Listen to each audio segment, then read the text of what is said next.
Je m'appelle Jean-Paul Guillard, je suis président de la Société d'histoire et de généalogie de Montréal-Nord et j'habite Montréal-Nord depuis environ 35 ans. De plus en plus, les gens s'intéressent à l'histoire de leur ville. Ils veulent savoir d'où ils viennent, pourquoi les choses sont comme elles sont. Et le seul moyen de savoir, c'est en regardant en arrière un petit peu. Marius est un architecte et il prévoit construire un chemin qui va relier le fleuve à la rivière des Prairies, là, boulevard Pineuf. La rivière des Prairies est très importante dans l'histoire de Montréal-Nord. C'était la principale voie de communication de l'époque.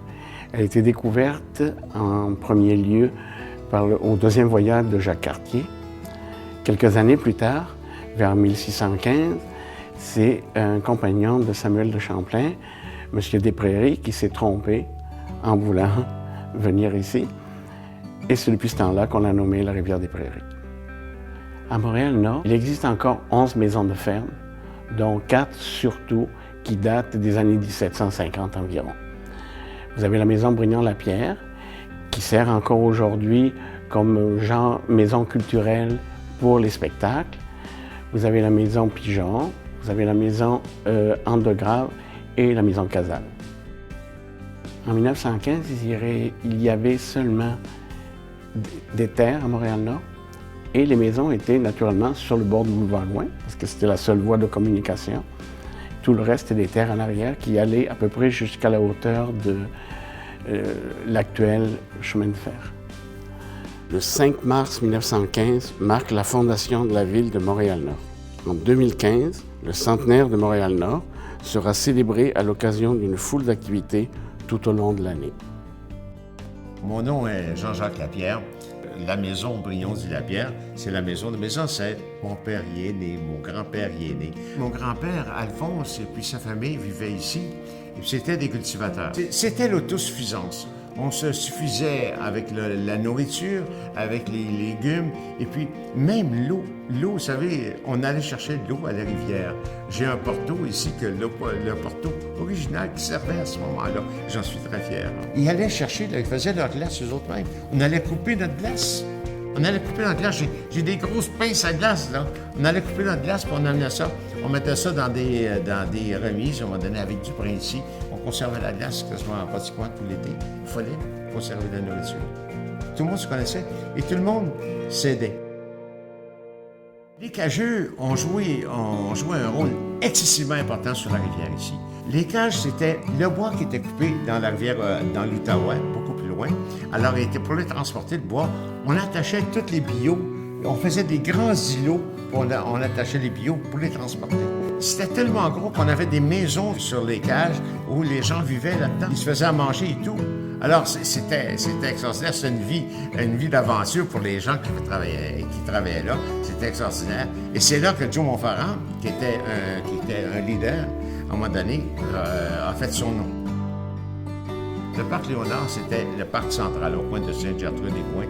C'était le parc central, tout se passait là. À la porte de l'église, j'annonçais très fort à la sortie de l'église, n'oubliez pas ce soir, la soirée d'amateurs. Alors, c'était suffisant, et puis le soir c'était plein de monde. Mon nom est Michel Leduc, je suis né à Montréal-Nord en 1942. Je suis né dans la paroisse Sainte-Gertrude. J'ai toujours vécu dans la paroisse Sainte-Gertrude. Et c'est la vie sociale d'un petit village à l'intérieur d'un village qui s'appelle Montréal-Nord. Il y avait beaucoup d'activités pour des jeunes. Patinoire, il y avait des carnavals, il y avait des festivals d'hiver et il y avait des fermes, c'était des champs. On trappait des renards puis on trappait des lièvres. Alors, si on voulait aller à Saint-Vincent-de-Paul, mes grands-parents demeuraient à Saint-Vincent-de-Paul, donc plutôt que d'aller faire le tour par le pont Pineuf, à pied, on prenait la traverse de l'Archevêque, ça s'appelait la traverse l'Archevêque-Sigouin. Ça coûtait 5 cents, après ça coûtait 10 cents. Et c'était un bac qui faisait la traverse. Et avant, il y avait le même bac, avant qu'ils construisent le pont, et un petit peu après la construction du pont Pineuf. Le bac traversait des automobiles. La station, le bout de la ligne qu'on appelait, du tramway 40, c'était au coin de Pigeon. Et les gardiens de la prison de Saint-Vincent-de-Paul débarquaient. Ils marchaient jusqu'à la traverse, prenaient la traverse jusqu'à la Bellevue, de l'autre côté, et ils s'en allaient au pénitencier. Mais quand on revenait du côté de Saint-Vincent-de-Paul, il y avait comme une espèce de grosse cloche avec un marteau. Et quand on arrivait, on sonnait à la cloche. Et M. Lachauvaille qui embarquait dans son bateau faisait partir le chaland qu'on appelait. Et c'était un petit moteur, là, pout, ça traversait la rivière. Et il venait nous chercher. On embarquait, on pouvait être une dizaine là-dedans. Évidemment, dans ce temps-là, il n'y avait pas personne qui avait des ceintures de sécurité, mais c'était le bon temps. Tout était concentré. Le parc Léonard était un centre d'attraction. Alors l'été, il y avait de la lutte, ça attirait beaucoup de gens. Ça, c'était un peu avant moi. Les gens se ressemblaient, il y avait de l'activité. Le soir, les gens allaient au cinéma Régal ou le théâtre Régal, et qu'il y avait toujours 3 films avec des cartoons et des nouvelles.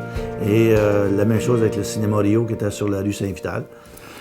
Chez Lachauvaille, qu'on avait aussi plus tard, dans les années 60, un espèce de club de yacht, une marina. Et on faisait des spectacles. On faisait des spectacles de ski aquatique. Et une fois par année, là, on faisait vraiment un gros show. Là. Le monde venait voir ça. L'hiver, on patinait dans les rues.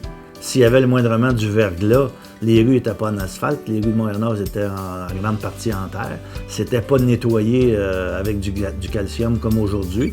Donc, c'était de la neige et le moindrement qu'il y avait un peu de verglas, on sortait nos patins pour on se promenait dans Montréal-Nord en patin. S'il y avait du patinage dans les rues, tu rencontrais tout le monde. Tout le monde, t'es sûr là, que tout le monde était là parce que c'était le fun.